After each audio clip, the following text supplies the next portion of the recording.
plutôt que d'utiliser des versions différentes chez chacun avec des presets qui ont des noms différents et des informations variables sur différents shows. Donc voilà. Alors l'avantage de ce fichier, c'est qu'il va y avoir un patch déjà complet, on va avoir une visualisation 3D de ce qu'on va pouvoir faire.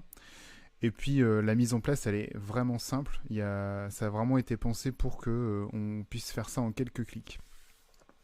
Donc première chose, on se rend sur le site d'Obsidian Control là, et on va chercher la partie Capture Training ici, et on récupère Capture Présentation File. Donc ça va nous envoyer sur un serveur qui appartient à Obsidian.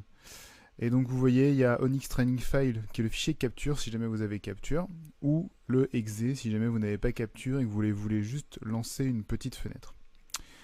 2020 webinar, c'est parce que si ça vous intéresse et que vous parlez correctement anglais, ou enfin vous comprenez correctement l'anglais, vous pouvez aussi aller voir là-dedans, et il y a des petits webinars que Obsidian met en ligne sur les fonctions avancées ou moins avancées d'ailleurs, et qui sont un peu un rappel, un complément, je vais plutôt dire, de ce que nous on voit ici là.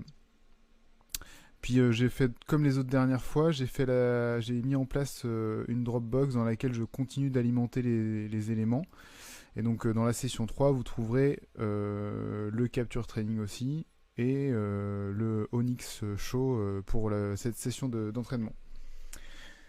Donc une fois que j'ai téléchargé mon premier fichier là, Onyx Capture, je vais pouvoir lancer du coup l'exécutable. Donc quand on est dans la Dropbox là, vous avez un fichier comme ça avec un petit C, vous le lancez, vous l'exécutez, et ça va vous lancer une fenêtre qui va ressembler à ça.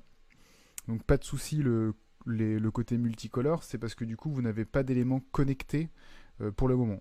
Donc voilà, quand ça va se connecter, ça va tout se remettre en place. Deuxième chose, on ouvre Onyx.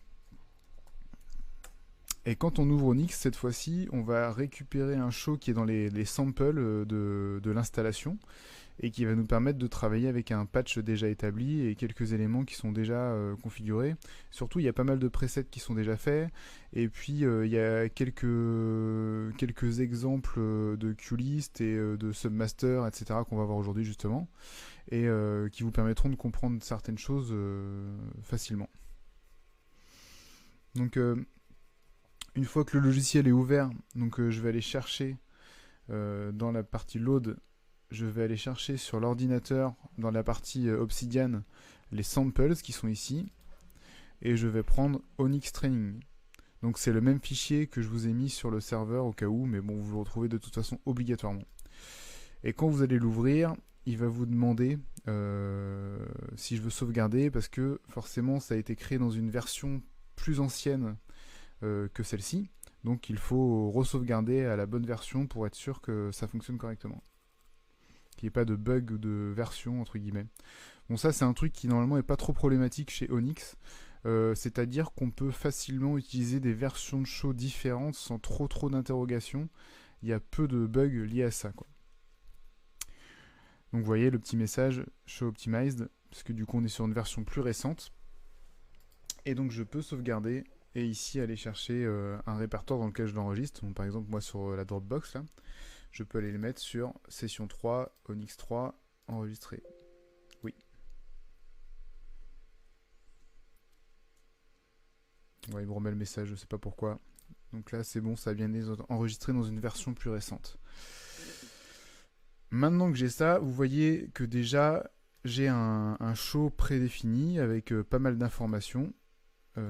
Des effets qui ont déjà été programmés, des groupes qui ont déjà été rangés correctement, et surtout un patch qui est déjà fait aussi.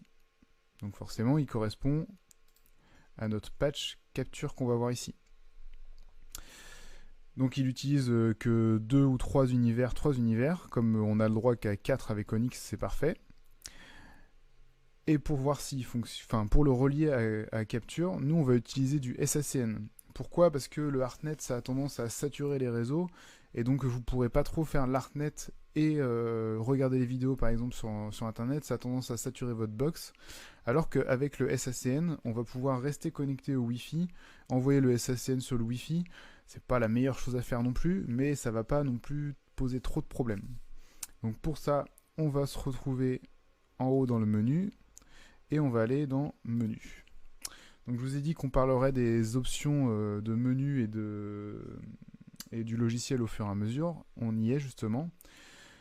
Dans la partie Network, il y a un onglet Settings. Celui-ci va correspondre plutôt aux produits, aux éléments présents et aux interfaces réseau qui sont disponibles et dans laquelle on va pouvoir modifier des choses. Donc en bas il y a Show et Device. Donc là Device c'est notre PC et s'il y a plusieurs éléments sur le réseau en XNet on pourra les voir.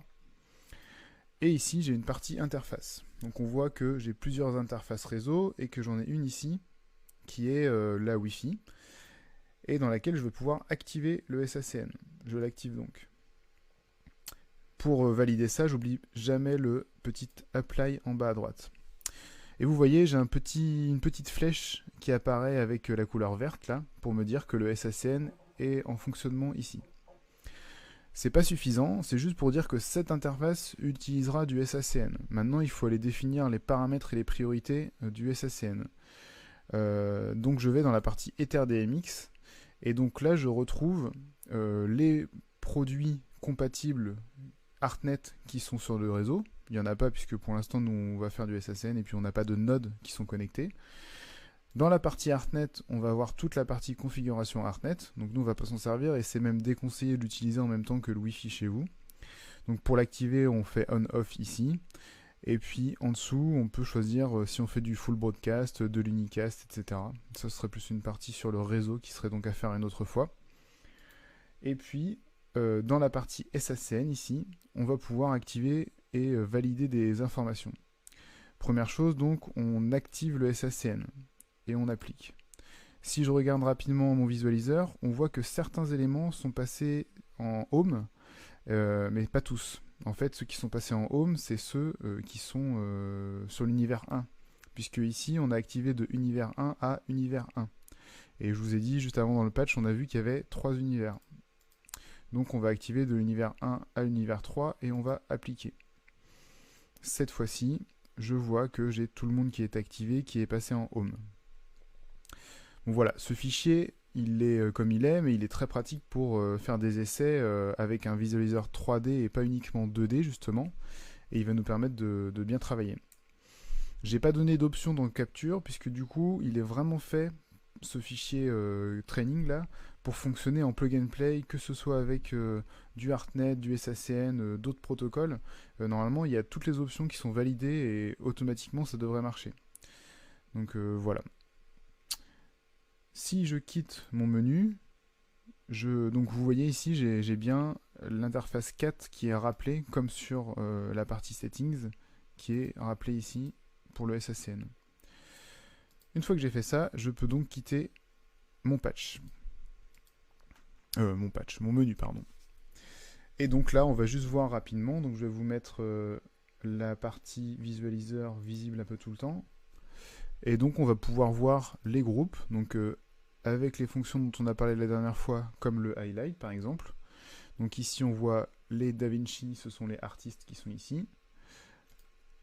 Ici ce sont nos wash, on les voit pas très bien, mais ce sont ceux qui sont entre les spots qui sont du coup activés, mais qui ont un faisceau qui est peu visible. Je clear. Les chorus, ce sont donc tous les petits projecteurs qui sont en forme de sunstrip, là, de strip. Et les darts, ce sont mes beams qui sont au sol. Voilà. Après, d'autres groupes ont été faits pour la face, par exemple. Le chanteur, guitariste, drum, hall. Voilà. Ce qui est intéressant dans ce fichier, c'est que du coup, dans la partie groupe, vous allez avoir groupe preset là, vous allez avoir tous les presets qui sont préparés pour les positions, les couleurs, les gobos, voilà. Donc pour faire nos petits essais de cette liste, de QList, pardon, ça va être pratique. Autre chose intéressante, il y a déjà quelques éléments qui sont faits. Donc on ira voir rapidement à quoi ils correspondent, mais surtout, on les créera nous sur une deuxième page. Donc comment on fait, je vous avais montré rapidement dans la première vidéo. On clique sur banque en bas à gauche et on va sur banque 2. Et on se retrouve sur une nouvelle page vide dans laquelle on va pouvoir enregistrer nos informations.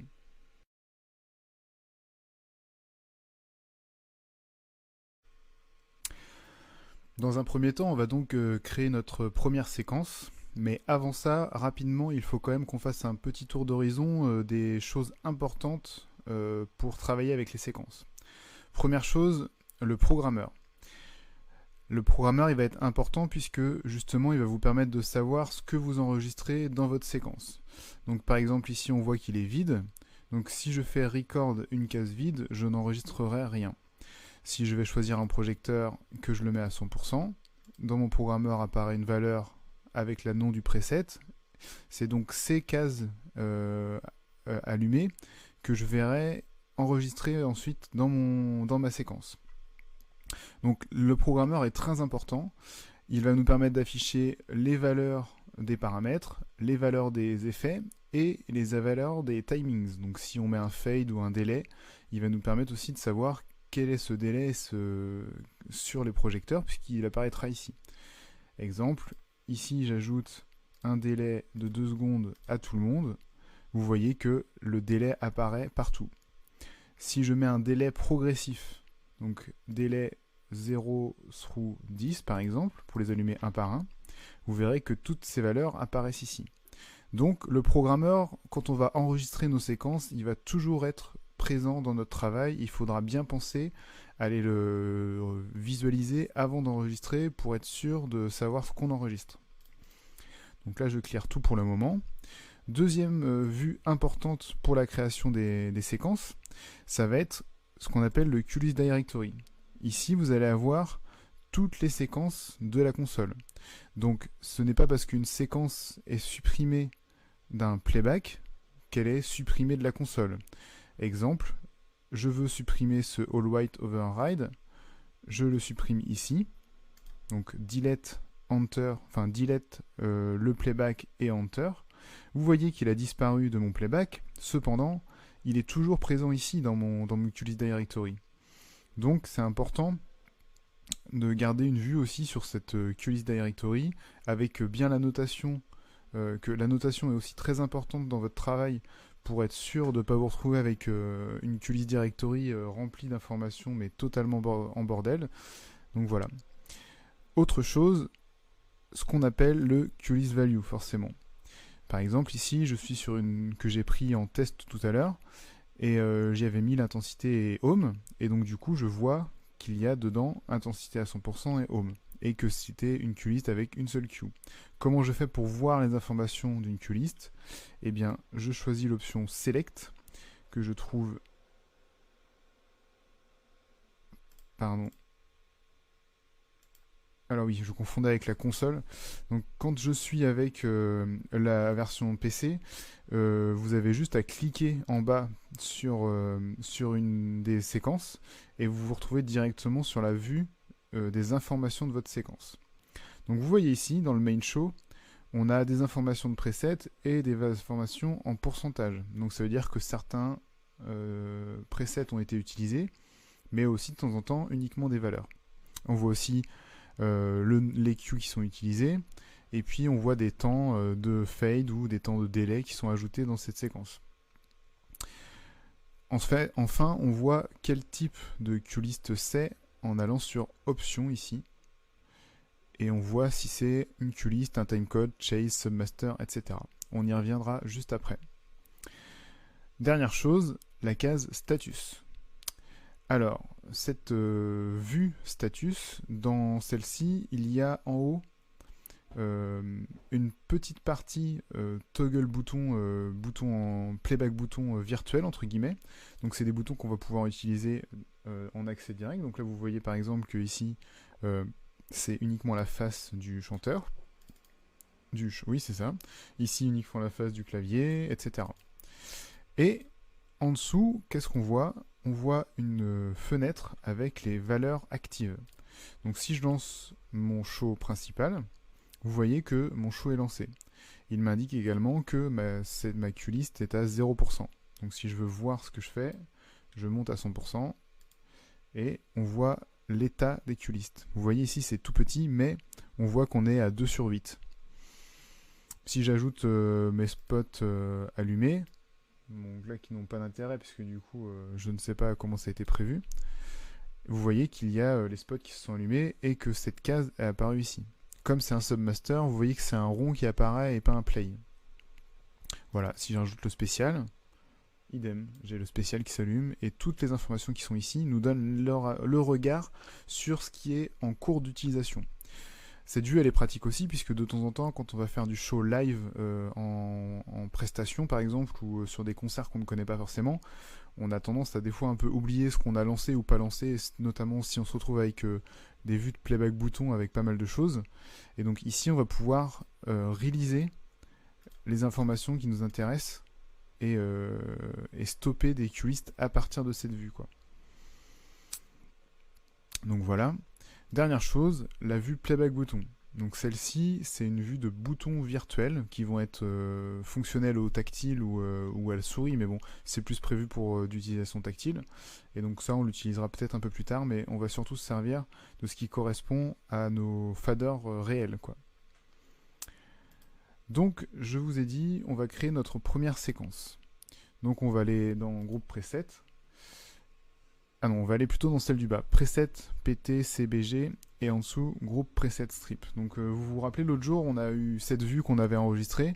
Et donc là, dans notre façon de travailler, elle va être pratique puisqu'elle va nous permettre de voir tous les presets en même temps et de choisir des éléments rapidement. Donc première chose, donc là je vois que j'ai encore l'intensité qui est levée pour les spots. Et pareil pour le spécial, je vais redescendre tout ça. Donc j'ai redescendu tout le monde. Alors, ce qu'on voit ici, en bas là, dans la banque 1, on le retrouve sur notre clavier virtuel. Je vous rappelle, on en avait parlé la semaine dernière. On l'utilisera après. Donc première étape, on va créer notre première séquence très simple. On va donc choisir en premier lieu les spots, par exemple, leur donner une intensité, 100%, c'est très bien, une position, donc lead, et une couleur, allez, et un gobo. Non, pas de gobo. On va rester en open pour la première séquence. On va donc sur notre banque 2. Et ici, sans se poser de questions, d'abord je record et je vais dans la case 1. Et donc vous voyez, il y a plusieurs options qui apparaissent. Nous, on va faire notre première queue-list et on va l'appeler première queue-list. Et j'enregistre ça dans une queue-list. On reviendra juste après sur la différence entre les différents types de playback qu'on trouve ici. Voilà. Première chose très importante dans cette console, le programmeur est toujours prioritaire par rapport à ce qu'il y a dans la restitution. C'est-à-dire que tout ce qui est dans le programmeur passera toujours au-dessus de vos playbacks. Sauf en utilisant le preview qui veut dire qui est le mode blind, mais l'utilisation normale de la console, le programmeur passera toujours au-dessus. Donc si je clear tout le monde, vous voyez que sur mon visualiseur, je n'ai plus personne. Et ici, je peux lancer ma première séquence.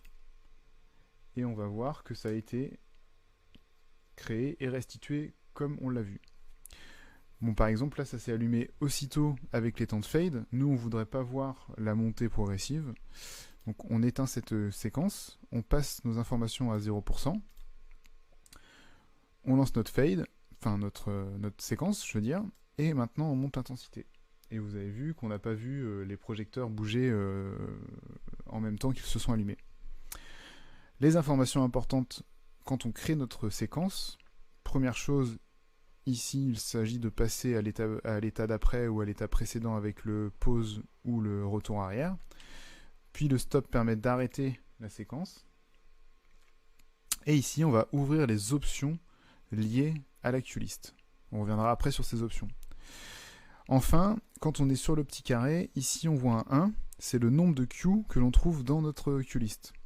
Et ici, on a le 100% qui nous donne donc la valeur de notre séquence en ce moment. Voilà. Maintenant, je voudrais créer un deuxième état. Donc, je lance à nouveau ma queue-list pour voir où j'en étais. Et je voudrais déplacer tous mes spots vers le chanteur, enfin non, vers le clavier plutôt maintenant. Donc, je retrouve sur ma vue preset strips. Je vais à nouveau choisir mes projecteurs. Puis, je vais aller choisir le clavier. Et avant d'enregistrer une deuxième fois, donc record et choisir la case, je vais faire un petit tour d'horizon des fonctions que l'on trouve ici. Donc ici, vous avez toutes les fonctions liées au record. Déjà, premièrement, comme je vous disais tout à l'heure, ce qui est important, c'est ce qu'on trouve dans notre programmeur.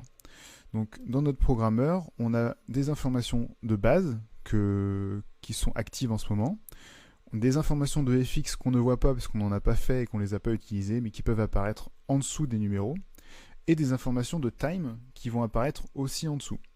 Donc ici, on choisit quelle valeur on enregistre. Par défaut, on laisse tout, mais si vous voulez enregistrer qu'une information dans un moment précis, vous pouvez très bien faire ça et utiliser uniquement base ou uniquement FX. Dans un deuxième temps, on a la partie fixture, à savoir quel projecteur on enregistre. Est-ce qu'on enregistre ceux qui sont sélectionnés et ceux qui ne sont pas sélectionnés, ou est-ce que j'enregistre que ceux qui sont sélectionnés, que ceux qui ne sont pas sélectionnés, etc. À vous de faire votre choix. Par défaut, on laisse les deux, et on se réfère justement à la partie active ou active et inactive. La partie active et active-inactive, c'est justement tout le travail du tracking qui se trouve ici. Par exemple, en ce moment, j'ai activé un preset, KSR, et il est actif. Comment je le sais? Parce que ma valeur, elle est blanche, elle n'est pas semi-transparente ou grisée. Si elle était inactive, je la retrouverais en semi-transparence. C'est le cas, par exemple, quand on enregistre une valeur et qu'on veut créer un état suivant. On va faire ça justement tout de suite. Ensuite, on a, en cas de conflit, si on veut enregistrer, par exemple, les informations qu'on est en train de faire ici, là, si on veut les enregistrer par-dessus la Q1, on peut choisir par défaut si on merge, à savoir mélanger, si on remplace, donc si on écrase les valeurs d'avant et on remplace par celles qui sont actuelles, ou si on supprime. Alors la suppression, certains l'utilisent ou pas, c'est à votre choix, mais c'est très pratique. Et imaginez que vous avez le projecteur 101 à 100% et que vous voulez uniquement enlever cette valeur d'une QList. Vous mettez vos projecteurs 101 à 100%, vous faites record remove la Q1 et uniquement la valeur 101, le projecteur 101 à la valeur 100% sera supprimé de ma QList. Je ne sais pas si j'ai été très clair pour celui-là, mais on peut en reparler. Le QOnly, c'est une option qui va permettre d'enregistrer des valeurs uniquement pour la queue dans laquelle on est en train d'enregistrer les informations. Donc par exemple, j'ai des projecteurs en position base. Je fais un QOnly avec un projecteur sur le lead et j'enregistre. Et je fais un autre queue plus tard. Et bien, dès le passage à la Q3, le QOnly va remettre les informations de tracking sur la queue précédente. Donc si vous avez un projecteur en position base, que vous le mettez en home, dans la Q3, il repartira en base, puisque du coup on avait activé l'option QOnly. Ensuite, le time, c'est le temps par défaut qu'on veut choisir pour tous les projecteurs, et ça il s'agit du fade en général. Et puis en dessous, on trouve le filtre. Donc par défaut, nous on enregistre tout ce qui est actif et qu'on a décidé d'enregistrer, mais si vous voulez enregistrer que le pan tilt, vous pouvez valider uniquement le pan tilt si vous avez beaucoup d'informations qui sont dans votre programmeur. Voilà. Nous on remet tout le monde. Maintenant je vais enregistrer une deuxième queue. Donc je vais taper directement sur ma séquence et vous voyez qu'il y a un Q2 qui est apparu et que j'ai 1 sur 2 qui est en cours. Maintenant qu'est-ce qu'on constate sur notre visualiseur? On constate que on est toujours sur la position clavier alors que ici on nous indique qu'on est sur la position 1 qui était la position home. Vous vous rappelez, on n'a toujours pas clearé notre programmeur et le programmeur reste prioritaire par rapport à la QList. Donc, il faut que je clear tout le monde pour retourner dans les informations de base. Voilà. Maintenant, je suis sur la 1, je veux aller sur la 2. Il se déplace donc avec le temps de base qu'on avait choisi qui était 4 et il met 4 secondes pour aller d'un état à l'autre. Voilà pour les premières informations sur la QList. Maintenant que j'ai créé cette QList, allons voir un petit peu ces informations dans la QList value et ce qu'elles contiennent. Donc, déjà le nom, on va pouvoir le changer pour avoir des choses et des informations claires ici. Comment je fais? Je passe en Edit Mode, et ici, je tape le nom tout simplement de ma première queue. Donc, appelons-la Home Lead. Maintenant, quand je lancerai ma queue list, je verrai Home Lead. Ensuite, je fais déplacement. Non, c'est trop long. Je fais juste Key. Et je verrai cette information passer. Donc là, c'est pour le nom et le numéro de la séquence, de la queue dans la queue list. Ici, on a le trigger. Le trigger, c'est le moyen d'envoyer la queue actuelle. Donc le Go, par défaut, c'est un appui sur la touche Play. On voit qu'il y a d'autres options, Wait et Follow. On y revient juste après.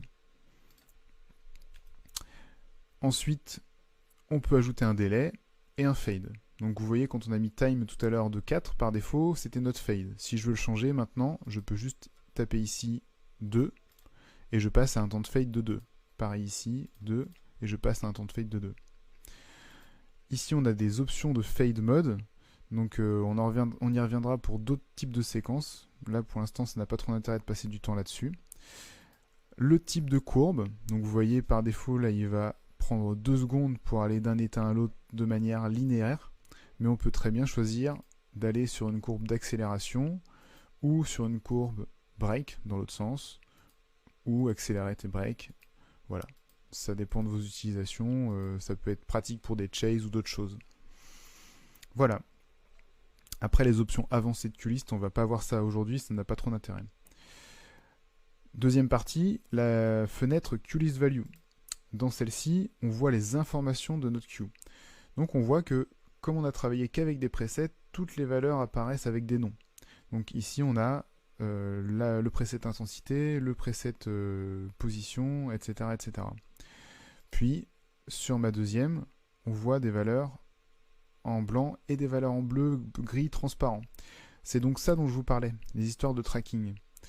Une fois que j'ai créé une première séquence avec une première queue, j'ai rempli des informations de mon programmeur, qui sont les paramètres. Quand je passe à la Q2, il me met donc les valeurs qui ont changé par rapport à la première. Donc vous voyez qu'ici, on a gardé la même couleur, le même gobo et la même intensité. On a juste changé de position, et donc les valeurs actives qui ont été modifiées entre les deux états, c'est la position, tout simplement.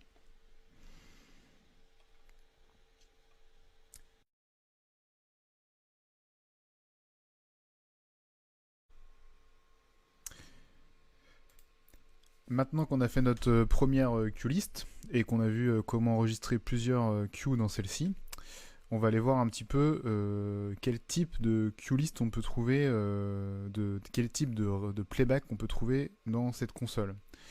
Alors, donc la première, c'est la queue-list qu'on a vue. La deuxième dont on va parler, ça va être les submasters. Donc les submasters, c'est un groupe d'intensité dans lequel on va trouver l'intensité uniquement des projecteurs qu'on aura définis.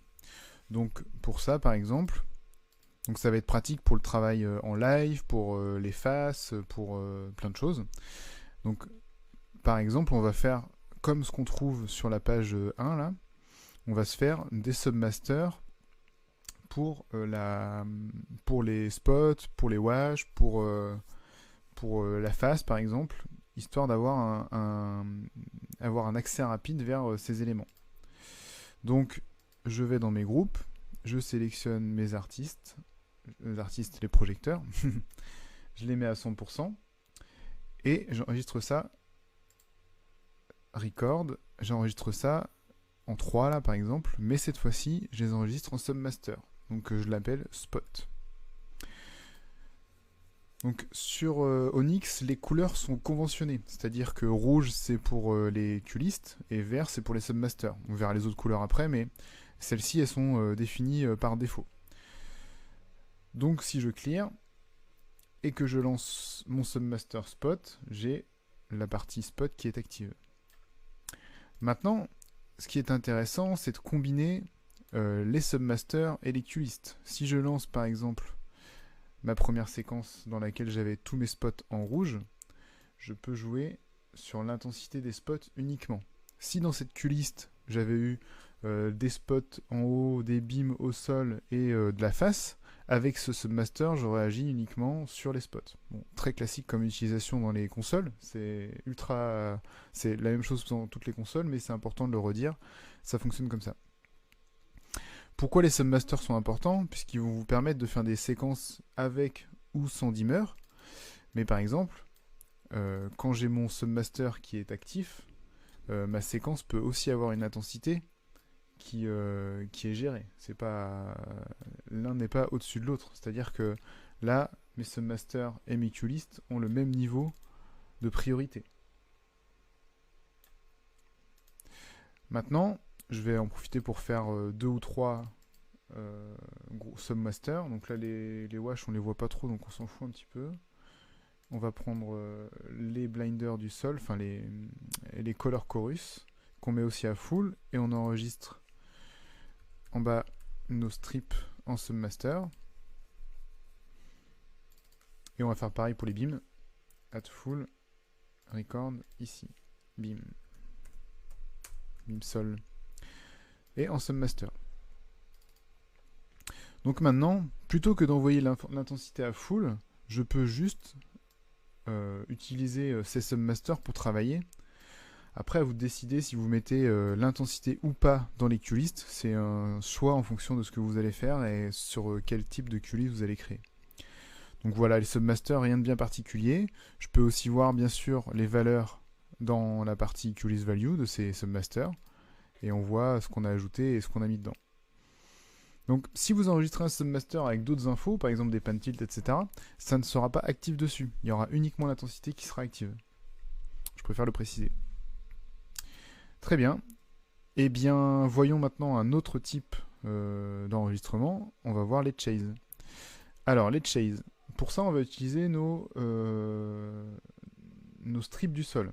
On va faire un chase sur tous les strips qui va nous permettre de faire, dans un premier temps, un chenillard simple qui va de gauche, enfin de jardin à court, puis après on verra les options justement pour le modifier. Première option donc, un chenillard standard. Donc on pourrait le faire avec un effet aussi, mais là je veux juste vous montrer le fonctionnement des chases, et leur utilité dans cette console. Alors, activons donc le filtre, allons chercher les fixtures une par une. Et prenons donc notre premier chorus à full et enregistrons ici en 7 et cette fois-ci sur un chase. Donc là j'ai oublié de renommer, on verra ensuite comment renommer du coup une séquence, je vous montrerai dans l'autre partie. Et là on va faire tout à suivre, c'est-à-dire comme un chenillard dont on parlait à full, donc là le deuxième, record, hop, puis le troisième, at full, record, puis le quatrième, etc., etc. Là, on va le mettre à full et on va s'arrêter 2 secondes sur le programmeur. Dans le programmeur, vous voyez que ici, j'ai 1, 2, 3 qui sont grisés et les valeurs qui sont bleu-gris. Et bien en fait, c'est ces valeurs dont on parlait tout à l'heure pour le tracking. Donc là, le 304, ce sont les valeurs actives que l'on enregistre, le 100% partout. Et puis sur les autres, le 100% qui est en grisé et bleuté, elles sont inactives, c'est-à-dire que c'est le tracking de ce qu'il y avait précédemment dans l'état d'avant. Si j'enregistre ça dans mon état d'après, vous voyez qu'elles sont aussi passées en gris. Très important cette partie tracking à comprendre. Je retourne dans mes groupes, je continue mon chase. Alors je vais aller jusqu'à la fin comme ça de mes chorus. At full record, hop. At full record. Et il m'en reste un.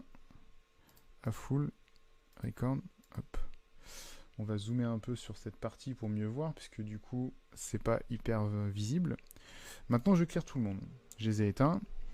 Donc, l'avantage des chase, c'est qu'on peut définir un tap synchro avec le chase. Donc là, je vais changer de position, puisque c'est pas très pratique par rapport à ma vue actuelle de visualiseur. Voilà.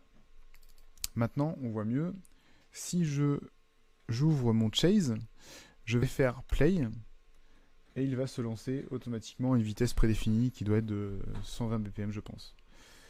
Ensuite, si je veux maintenant donner une vitesse plus rapide, moins rapide, je clique à la souris sur le play à la vitesse qui m'intéresse. Donc par exemple très rapide. Et vous voyez que ça suit exactement le timing que j'ai défini. Si je le clique très rapidement, on est sur un timing vraiment très rapide. Très bien. Si je stoppe, je l'arrête complètement, je redescends mon intensité, je l'éteins. Maintenant, je vais vouloir faire des choses, puisque là, on avait tout qui était traqué, les informations les unes après les autres, et là, on voudrait justement peut-être en profiter pour faire un chase qui allume les projecteurs les uns après les autres, et donc pas les uns indépendamment des autres, et non pas les uns après les autres.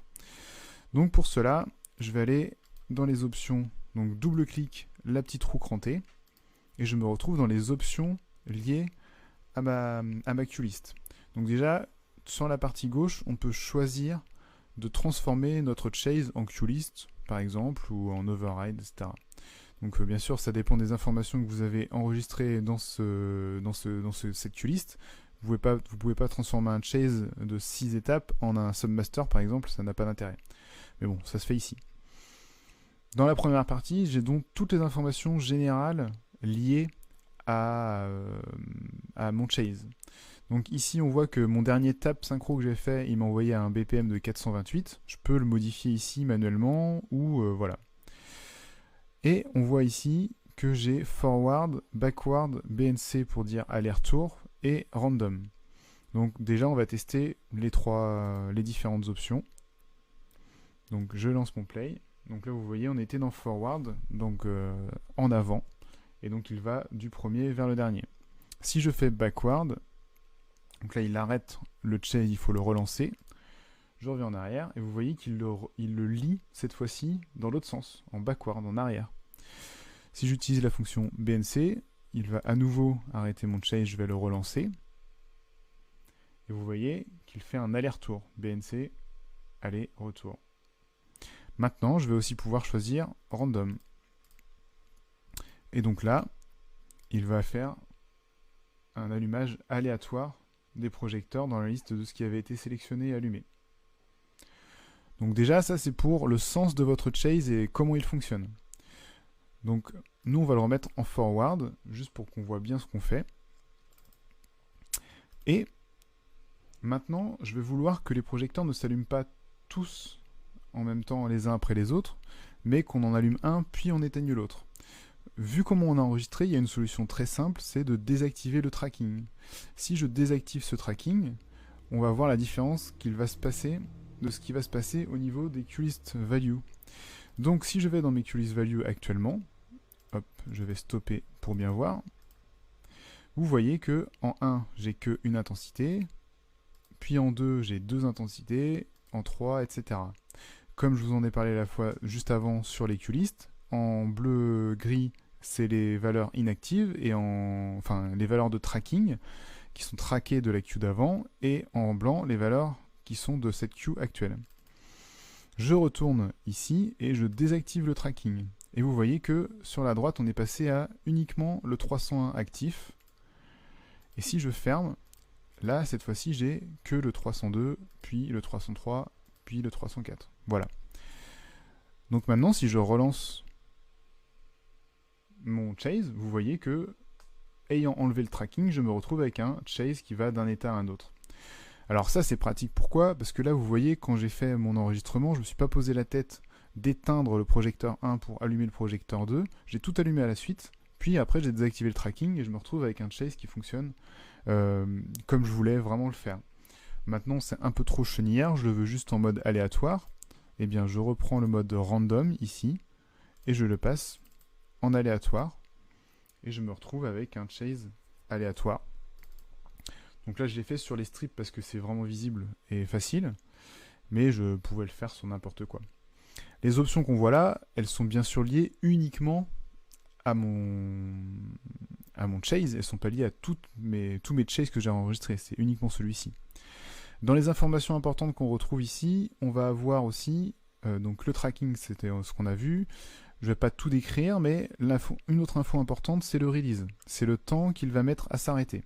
Donc par exemple, si ici je fais stop, il va mettre 3 secondes à s'arrêter complètement. Bon, dans le cadre des chase, c'est moins visible, mais dans le cadre des queuelistes, c'est très visible. On va reprendre ma queulist, je vais l'activer, et si je fais un stop, vous voyez qu'il met 3 secondes à s'arrêter.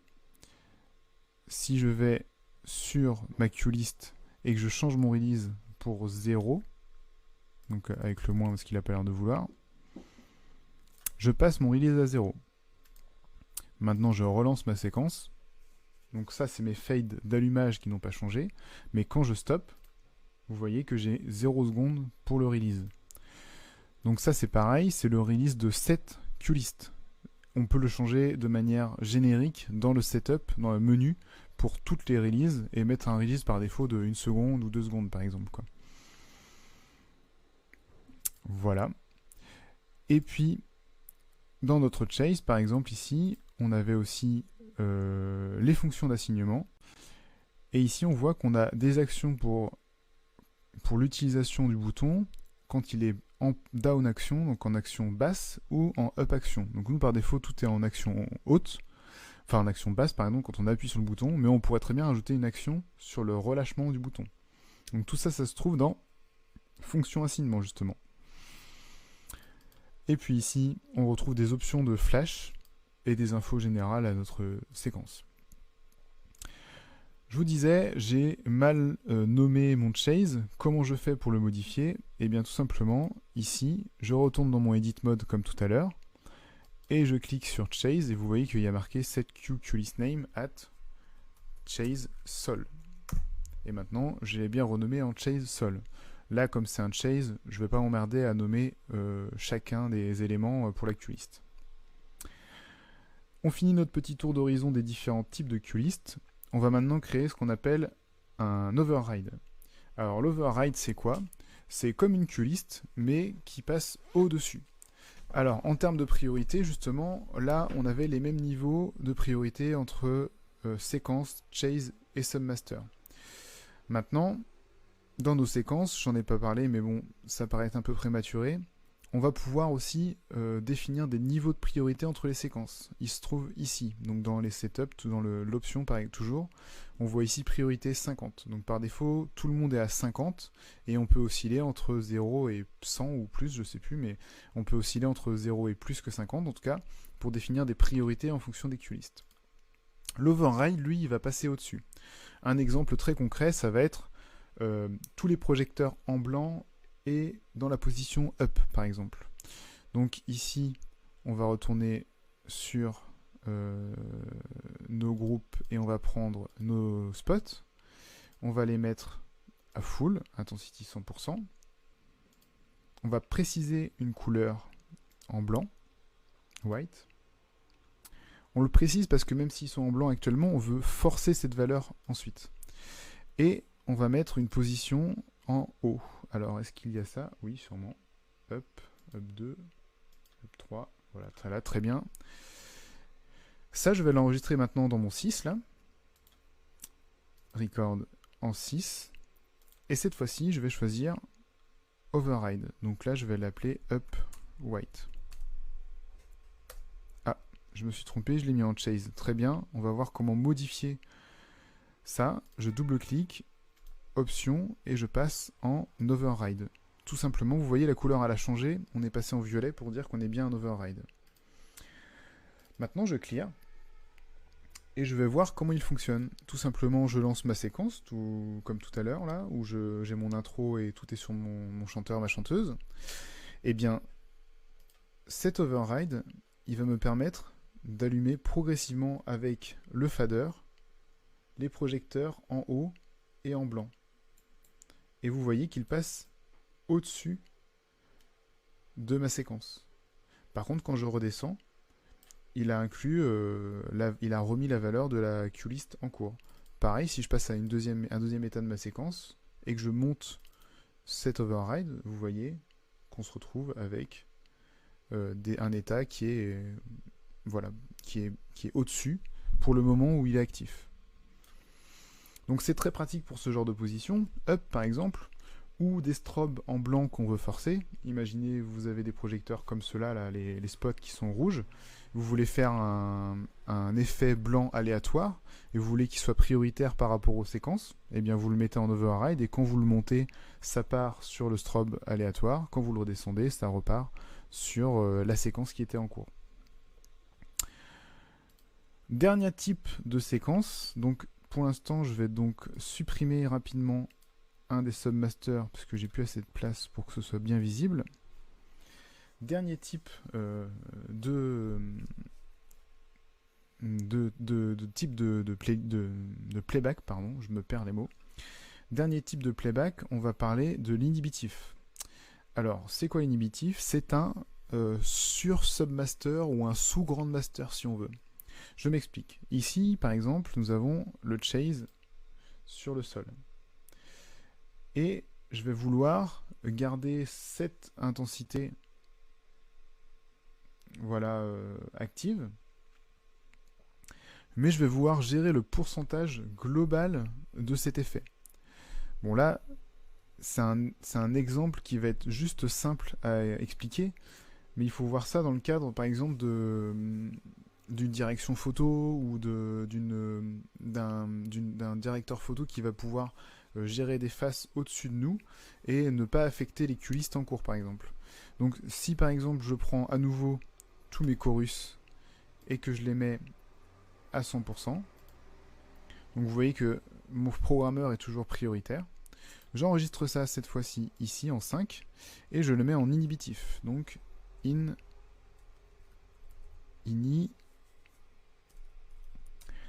chorus. Voilà. Je claire tout le monde. Et vous voyez que mon inhibitif étant à 100%, mon chase fonctionne. Mais je vais gérer l'intensité globale de mes chorus. Bon là l'exemple il est moyennement probant puisque sur mes chorus on est en vue directe en pleine face et on s'en rend moyennement de compte. Mais si on regardait nos valeurs de sortie, on verrait qu'on est à 8% des 100% tout en gardant l'effet actuel. L'inhibitif c'est vraiment une fonction de limitation qui va vous permettre de garder tout le fonctionnement normal mais en baissant certains projecteurs en pourcentage. Donc c'est vraiment juste en dessous du submaster, de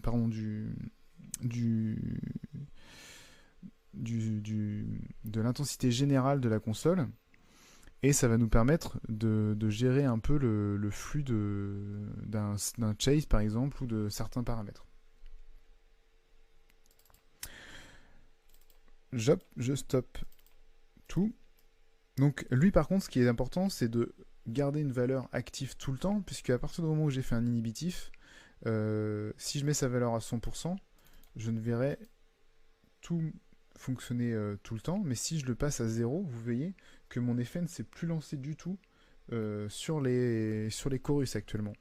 Donc l'inhibitif c'est pratique dans certains cas, mais attention à son utilisation, ça peut être aussi dangereux. J'ai pas parlé des timecodes. On va le voir rapidement, pas en créant un, mais en transformant une séquence en timecode, par exemple. Si je vais ici, dans la partie QList, et que je passe en timecode, j'ai donc transformé ma QList en timecode. Vous voyez que sa couleur a changé également. La seule différence, c'est que si je vais dans QList Value, tout à l'heure j'avais des Go, maintenant je me trouve avec un manual trigger en Go ou en follow, et ce timecode, je vais pouvoir lui donner une valeur de timecode liée au timecode. Bon, il faudrait faire une partie vraiment générique liée au timecode pour comprendre ça correctement.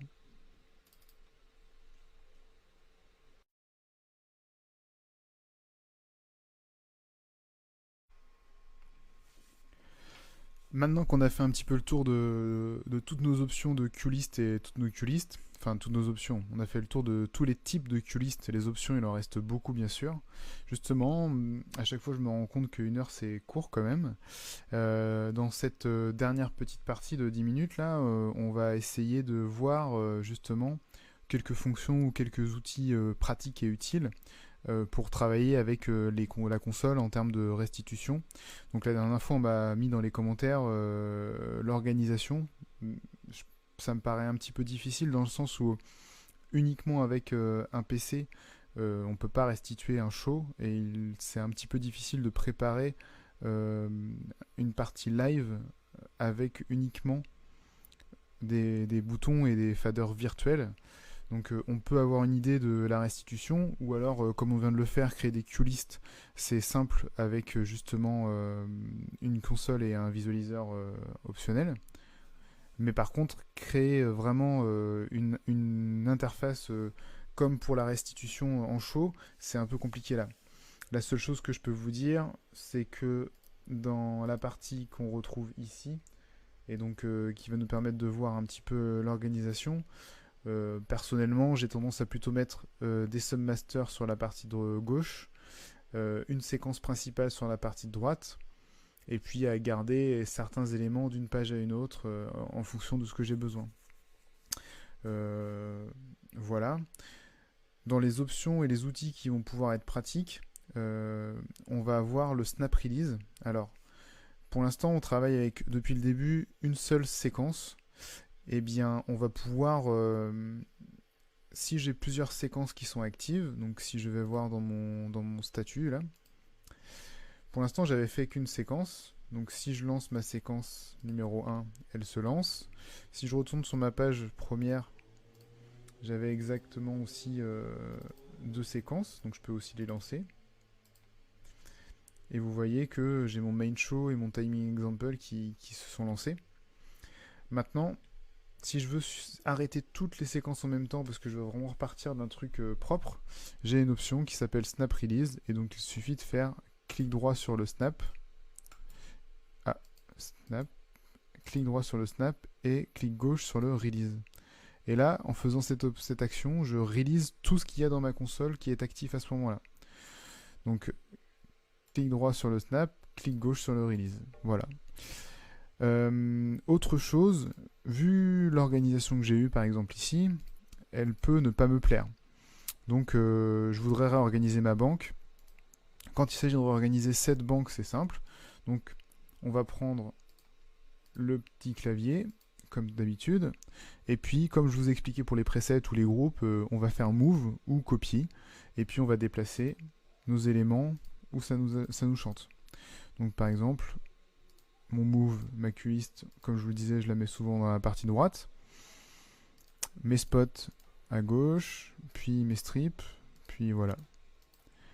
Par contre, si je veux ajouter des éléments, peut-être qu'il y en a qui ont déjà été créés. Bon, par exemple, prenons une banque vide, la banque 3. Dans celle-ci, je vais récupérer des choses qui ont déjà été faites dans le show de base, dans le show training, et puis dans ce que j'ai fait moi. Donc par exemple, je voudrais travailler avec justement ma séquence à moi, donc que j'ai créée. Donc je retourne dans QList Directory, et vous voyez comme j'ai pris soin à chaque fois de bien noter les éléments, je vais retrouver assez facilement les différentes parties. Donc, premièrement, je voudrais mon intensité spot, puis ma phase générale, et voilà. Donc ici, on voyait qu'on avait des éléments qui existaient. Donc même dans le QList Directory, vous pouvez tester les éléments de restitution. Donc on va refaire un petit recul arrière des zooms pour bien voir ce qu'on fait. Donc par exemple, ça n'existait pas la partie phase générale. Bon bah je vais la créer, c'est pas très compliqué. Donc je prends All, je les mets à 100% et j'en fais une phase générale. Record, hop, dans un submaster, face générale. Ok. Puis après, je voudrais quand même le submaster de mes spots et de mes wash. Je clear tout le monde. Je retourne dans mon QList Directory. Et puis ben, juste avant, je les ai créés, mes spots. Ici, là. Donc ça, je l'avais fait. Donc je vais le déplacer. Donc pour ça, je fais comment? Je fais copie.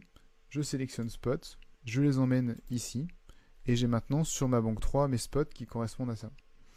Puis je vais vouloir aussi mes beams du sol, par exemple. Copie, beam sol. Hop. Et puis, je vais vouloir le chase du sol que j'avais tout à l'heure qui me plaisait bien. Copie chase sol ici. Voilà. Puis, je vais prendre ma queulist que j'avais appelée première queulist et je vais la placer ici. Maintenant, on va voir une ou deux options qui sont intéressantes. Par exemple, créer un petit strobe sur les spots qu'on active et qu'on désactive très simplement. Comment on va faire? Eh bien, par exemple, ma première séquence est lancée. Je passe sur mon clavier et je voudrais avoir un flash en accès direct sur le bouton flash de cette touche, par exemple. Donc, qui se trouverait sur la case 7 en bas. Alors, donc déjà, je vais rentrer mes informations, je prends mes spots. Ici, je vais chercher le strobe random. Donc celui-ci me plaît bien, par exemple. Le système est fonctionnel. Mais je voulais en flash, moi, on a dit. Donc vous voyez ici, vous avez les petits boutons qui correspondent à ce qu'on a validé en haut et en bas. Donc Go, Back, Select Flash, on les retrouve ici. Go, Back, Select Flash. Donc si je vais sur mon flash, vous voyez que ça ne fonctionne pas. Pourquoi? Parce que ma QList n'est pas active. Et c'est exactement ce que je veux d'ailleurs. Je ne veux pas l'activer à chaque fois que j'appuie sur le flash. Je veux juste faire un flash et quand je relâche, il n'y a plus de flash. Donc pour cela, je vous disais, il y avait plusieurs options. La première, c'était de faire un override. Comme ça, ça passait au-dessus et c'était fait. Et ça fonctionnait comme ça. La deuxième option, on va aller voir les fonctions d'assignement. Alors, dans ces fonctions d'assignement, on va avoir quoi? On va avoir la touche flash en bas. Déjà, par défaut, elle fait juste flash, elle n'active pas la séquence. Donc nous, on va mettre flash plus activate. Si je fais ça, cette fois-ci, ça marche bien. Sauf que quand je relâche le bouton, j'ai toujours ma séquence qui tourne puisque je n'ai pas désactivé celle-ci. Donc je restop, je retourne dans mes options, et cette fois-ci, je vais choisir une action pour quand je relâche le bouton. Donc je vais choisir Release. Donc ce qui va automatiquement faire, c'est que quand je vais flasher, on va activer la séquence et on va donc lancer un strobe. Quand je vais relâcher, je vais arrêter ma séquence tout simplement. Dans les options intéressantes qu'on va trouver, il y a aussi le up plus go et le down plus release. Alors, depuis le début, on voit qu'on active là c'est la Q1, 2, 3 avec la fonction play.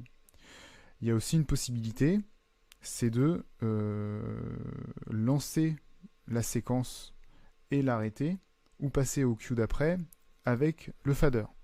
Comment on fait ça? On va avoir dans cette partie-là, dans les fonctions d'assignement, toujours up plus go et down plus release. Donc si j'active up plus go et down plus release, on va voir ce qui se passe.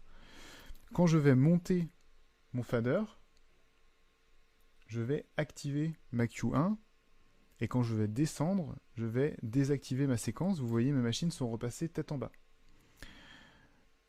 Si j'active que un des deux, par exemple que le up plus go, quand je vais monter, je vais activer ma séquence. Quand je vais descendre, je n'ai pas mis que je relisais. Donc ça veut dire que ça va continuer de fonctionner. Et quand je vais remonter, je vais cependant passer à la Q2. Voilà, ça c'est très pratique. Et ça peut servir en fonction de vos utilisations. C'est pareil, c'est toujours chacun a son utilisation personnelle. Ça peut notamment être très pratique pour ce fameux strobe. Donc si ce strobe, je voulais que en montant mon strobe, il s'active et quand je redescends, il se relâche, j'avais plus qu'à faire la même chose. C'est-à-dire que je faisais un up plus go et un down plus release à nouveau.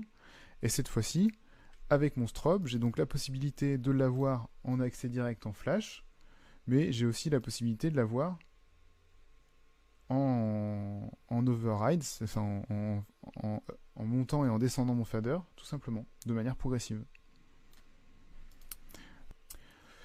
Un autre petit point, du coup, je voudrais par exemple récupérer des informations d'une QList qui n'est pas à moi. Donc là, dans le show exemple, c'est parfait pour ça.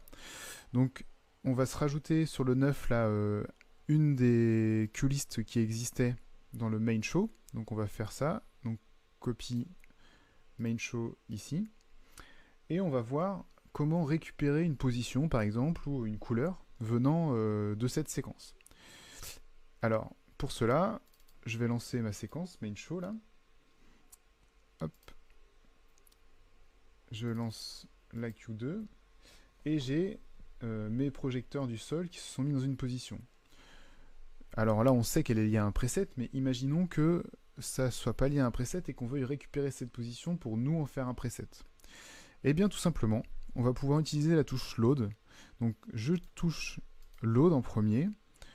Ici, comme pour l'enregistrement, je peux activer des options ou pas, si je veux loader que le pan tilt, etc., etc.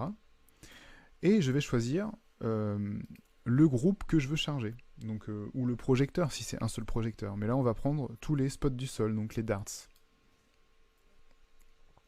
Hop, on voit qu'en bas il y a marqué load group user 4, enter. Maintenant, si je vais dans mon programmeur, vous voyez que j'ai récupéré les informations qui correspondaient au projecteur du sol.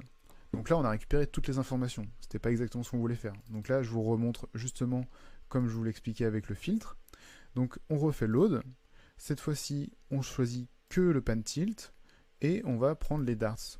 Alors à nouveau, je valide avec enter. Et cette fois-ci, je retourne dans mon programmeur. Vous voyez que j'ai chargé uniquement. Donc là, par exemple, on ne savait pas si c'était un preset ou pas. On aurait pu le voir dans la QListValue, bien sûr, mais voilà. Et on aurait très bien pu, une fois qu'on a loadé les informations, eh bien, tout simplement, enregistrer ça dans une nouvelle position qu'on aura appelée test. Voilà. Donc ça, c'est important parce que des fois, on ne sait plus trop si on a fait un preset de quelque chose dans une QList. On a peut-être enregistré à la va-vite, on a modifié une valeur. On voudrait recharger la valeur dans le programmeur pour la réenregistrer sur un preset. Donc on fait load, on sélectionne le groupe et on choisit un endroit. Et du coup, on a validé on a chargé les informations d'une QList. Deux dernières choses pour aujourd'hui, après on va déjà être arrivé à 1 heure, ça passe assez vite.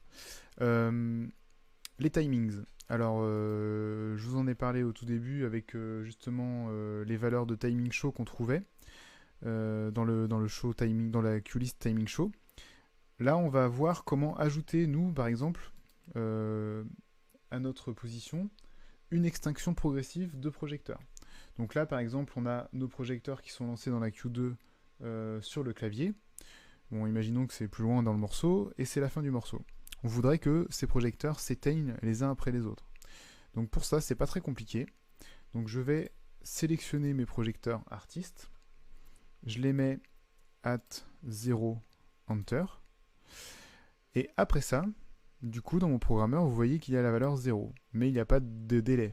Je rajoute délai, et je tape 0 through 6 secondes par exemple, donc je voudrais qu'il s'éteigne de 0 à 6 secondes progressivement du premier au dernier.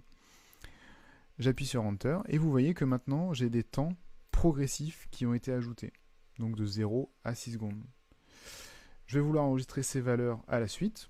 Bien, je fais comme tout à l'heure, record key, et je vais sur la troisième queue qui m'a créé une queue supplémentaire. Je clear tout. Maintenant testons son utilisation. Je fais play, et vous voyez que progressivement, parce qu'il y avait un fade déjà existant, le délai est ajouté au fade qu'on avait. Si j'avais voulu mettre un délai et un fade sur ces projecteurs, j'aurais pu ajouter fade, délai, etc. Et dans les QListValue, j'aurais retrouvé ces valeurs ici en plus.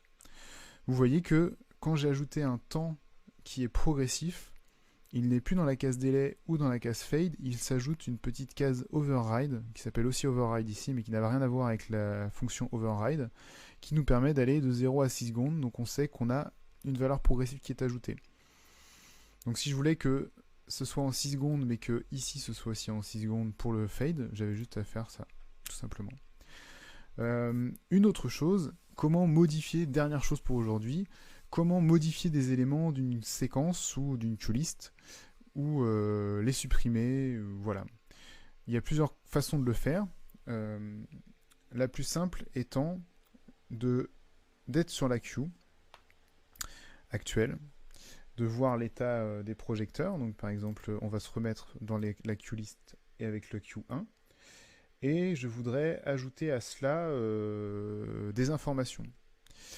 Eh bien, tout simplement, cette fois-ci, je vais prendre mes spots, mes beams du sol, pardon. Je vais aussi les allumer.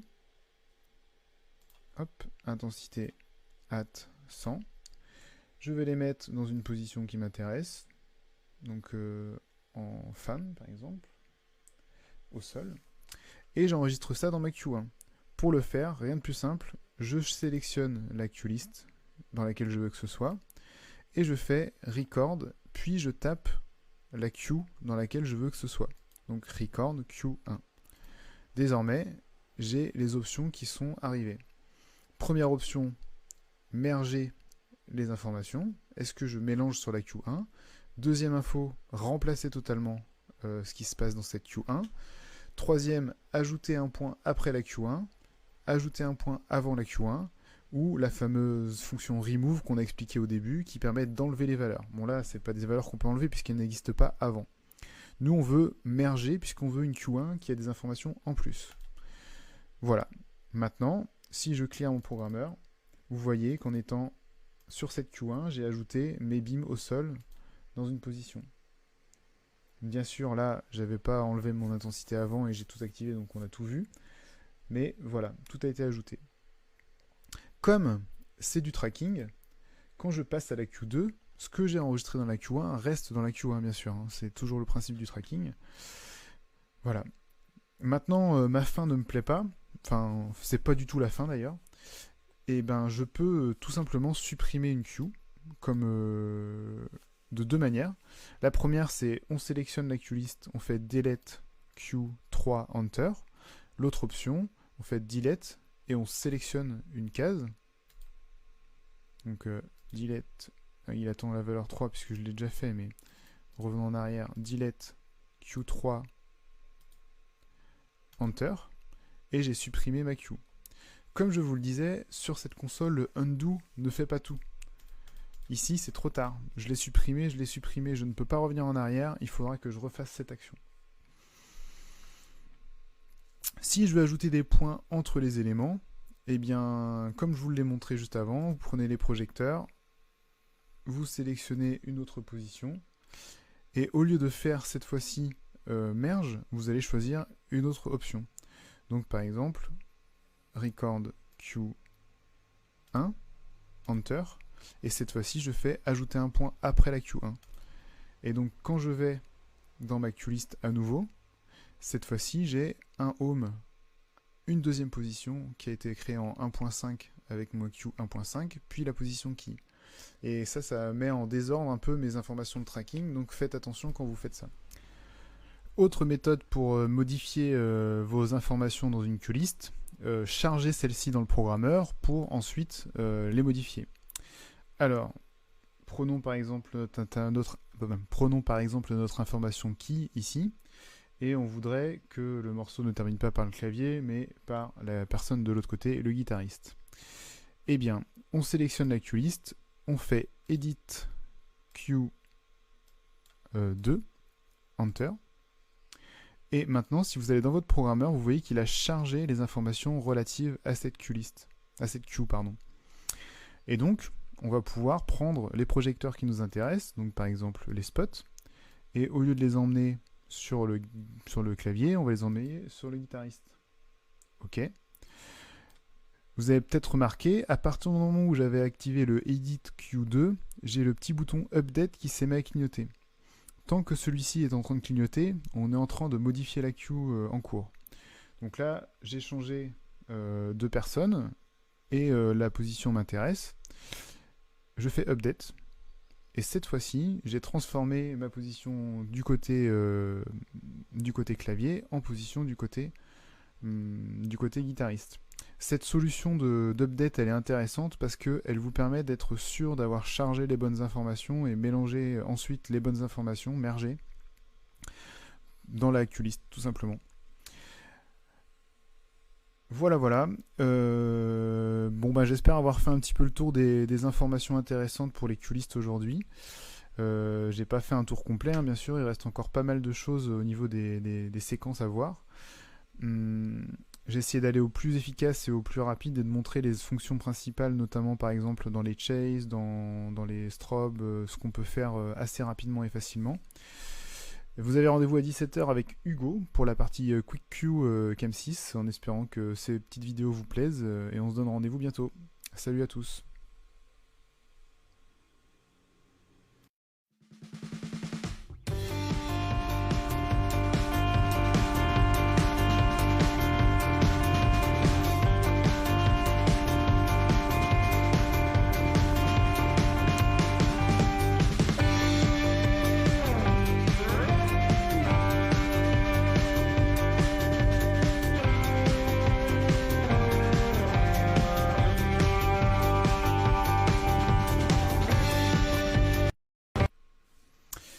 Eh bien, bonjour à tous et bienvenue dans cette troisième session Onyx, dans laquelle nous allons parler de la partie séquence et QList donc.